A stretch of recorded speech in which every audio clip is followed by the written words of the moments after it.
Nüüd tulevad järgmised kitarrimängijad lavale, kes on juba natuke kauem kitarri õppinud ja palun juba tulge. Nemad on siis juba enamus 3, 4 või mõni juba ka 5 aastat, mõni ka vähem mänginud kitarri ja lood siis, mis me esitame, on juba natuke keerukamad kui need, mis te siiani kuulsite. Ja esimeseks looks kõlab üks vana inglise lugu, mille nimi on Packington's Pound. Ja selle autorit ei teata, sest see on keskajast pärit, nii et päris vana lugu. Ja kui kõik kitarrimängijad on valmis, siis me saame alustada. Packington's Pound. Ja siis ma kutsun tagasi ka meie dirigenti Taavi Kulli.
Nüüd ma kutsun lavale tagasi bassimängija Viljar Normani.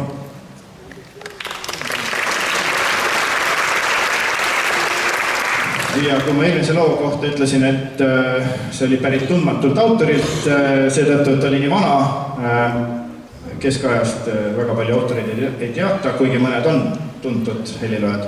Aga siis järgmine lugu on samuti tundmatu autori poolt kirjutatud, kuid väga kuulus lugu. Ja kitarrimängijatele on see väga kuulus ja väga tuntud lugu ja oluline lugu ja selle nimi on Hispaania romants, et suhteliselt selline lihtne nimi. Nii et nüüd kuuletegi siis tundmatu autori poolt kirjutatud pala Hispaania romants.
see kitarriorkestri koosseis saab nüüd mängida sellise suure koosseisuga bändiga ja ma paluksin lavale kõik viiulimängijad jällegi ja Viljar Norman.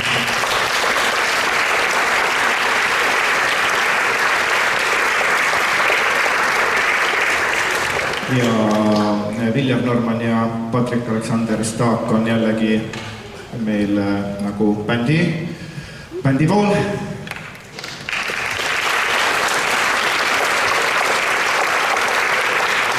Ja nüüd saame kuulata kahe solisti esituses koos siis orkestriga ansambli Coldplay pala Viva la Vida ja need solistid on siis Laura Jõeleht ja Märten Männiste.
Kõrgeorkester, Tiiru ansambel.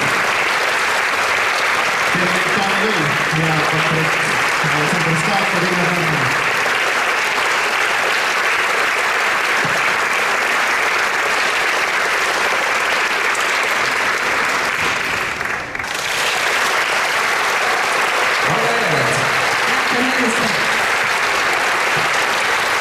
Ja kõrgeorkester, Tiiru ansambel. Terveid daami küll ja Patrik Sõbristaator Ilma Nõmme.